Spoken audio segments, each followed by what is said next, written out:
Hello everyone, welcome back to my YouTube channel. कल हमने किया था वर्णों का उच्चारण स्थान किस किस जगह से होता है, जैसे कंठ, तालु, कंठोष्ठ, दंतोष्ठ इत्यादि से। आज हम करेंगे डै और ढै की पहचान के विशेष नियम। जो 5 नियम हैं हम उनकी चर्चा करेंगे। तो पहला नियम है, यदि डै और ढै के का प्रयोग किसी शब्द के प्रारंभ में हो जाए तो इनके नीचे बिंदी नहीं लगती। जैसे जो अड़ा है और डै है, इनके नीचे अगर बिंदी लग जाए तो इनसे कोई भी शब्द शुरू नहीं होता। और यदि इस प्रारंभ में इनका इस्तेमाल हो जाए तो इनके नीचे बिंदी नहीं लगती, जैसे डमरू, ढोलक, ढक्कर, डोर आदि। नेक्स्ट नियम है, यदि डै और ढै से पहले अनुस्वार आ जाए, अनुस्वार का मतलब है वो बिंदु आ जाए, तो इनके नीचे बिंदी नहीं लगती। जैसे पंडा, डंडा, पांडाल, चांडाल, प्रकांड, खंड इत्यादि। इनसे पहले अनुस्वार आ गया, इसलिए इनके नीचे बिंदी नहीं लगती। यह भी एक नियम है। नेक्स्ट तीसरा नियम है, यदि डै और ढै से पहले अधूरा पंचम वर्ण आ जाए तो इनके नीचे बिंदी नहीं लगती। जैसे अधूरा पंचम वर्ण कौन कौन से होते हैं, जैसे कवर्ग में अंग, चवर्ग में य, टवर्ग में अण, तवर्ग में न और पवर्ग में मैं। यदि इनका आधा रूप आ जाए तो इनके बाद, यदि इनसे पहले आ जाए तो इनके नीचे बिंदी नहीं लगेगी। जैसे पंडित, पंडा, डंडा, प्रकांड, खंड आदि। इनके नीचे बिंदी नहीं लग सकती। यह एक नियम है। नेक्स्ट चौथा नियम है, यदि डै और ढै का प्रयोग तत्सम या संस्कृत भाषा के शब्दों में हो जाए तो इनके नीचे बिंदी का प्रयोग नहीं होगा। जैसे संस्कृत का शब्द है षड, षडानन, षड्यंत्र। इनके नीचे बिंदी नहीं लगती क्योंकि इनका प्रयोग तत्सम और संस्कृत भाषाओं के साथ हुआ है, संस्कृत भाषा के शब्दों के साथ हुआ है। पहला नियम था, यदि इनका प्रयोग प्रारंभ में हो जाए तो इनके नीचे बिंदी नहीं लगती। और दूसरा नियम था, यदि इनसे पहले अनुस्वार आ जाए तो भी बिंदी नहीं लगती। अनुस्वार और पंचम वर्ण आ जाए, अधूरा पंचम वर्ण और अनुस्वार दोनों एक ही हैं। कभी कभी हम पंचम वर्ण के स्थान पर अनुस्वार का भी प्रयोग कर लेते हैं, इसलिए दोनों नियम एक ही हैं।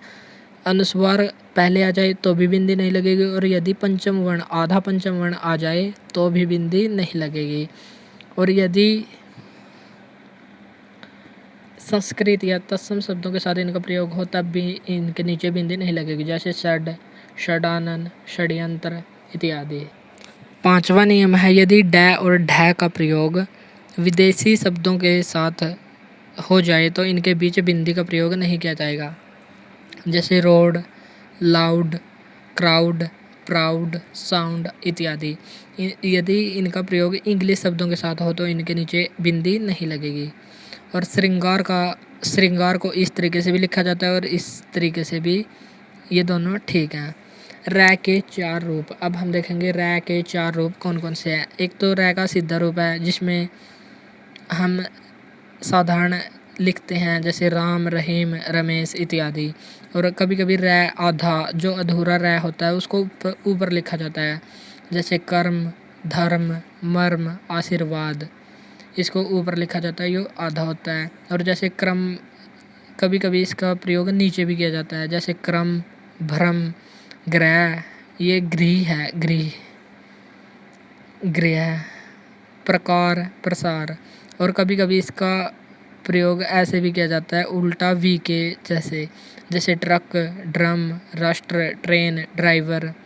टै, ठै, डै और ढै, इनके नीचे ही इस रै का प्रयोग किया जाता है। नेक्स्ट है, कभी कभी पूछा जाता है कि निम्न में से किस स्वर में रै का प्रयोग, स्वर रहित रै का प्रयोग किस शब्द में हुआ है। जैसे ग्रह है, गृह है, अंतर्देशीय, अंतर्देशीय। ग्रह, जो इसमें रै है वो आधा है, जैसे आधा गै और रै, ग्रह बन गया। ये ग्रह है, जैसे गै और री बना हुआ है, इसलिए यह स्वर रहित रै है। इसमें रै का इस्तेमाल नहीं हुआ। अंतर्देशीय, अंतर्देशीय का मतलब है यदि आधा रै हो तो इसका मतलब होगा देश के भीतर, और यदि पूरा रै हो, ये पूरा रै है और ये आधा रै है, यदि पूरा रै हो अंतर्देशीय में तो इसका मतलब होगा देशों के बीच। अंतर्देशीय का मतलब है देश के भीतर, और अंतर्देशीय का मतलब है देशों के बीच, यानी कि दो देशों के बीच या कई देशों के बीच। नेक्स्ट है उत्क्षिप्त व्यंजन। उत्क्षिप्त व्यंजन का मतलब है ताड़नजात वर्ण या जिनको उच्चारण करते हुए जीभ ऐसा महसूस करवाए जैसे उन्हें बाहर फेंक रही है। इनकी संख्या 2 है, अडै और डै, ये 2 हैं। इनसे कोई भी शब्द शुरू नहीं होता, और यदि इनसे पहले अनुस्वार आ जाए तो इनके नीचे बिंदी नहीं लगेगी। जो डै और ढै से संबंधित नियम थे, यदि इन नियमों के अलग हो तो इनके नीचे बिंदी लगेगी, और ये 2 हैं, इनकी संख्या 2 है, डै और ढै। आज के लिए इतना ही, कल को हम संधि की शुरुआत करेंगे। आज के लिए इतना ही, थैंक यू।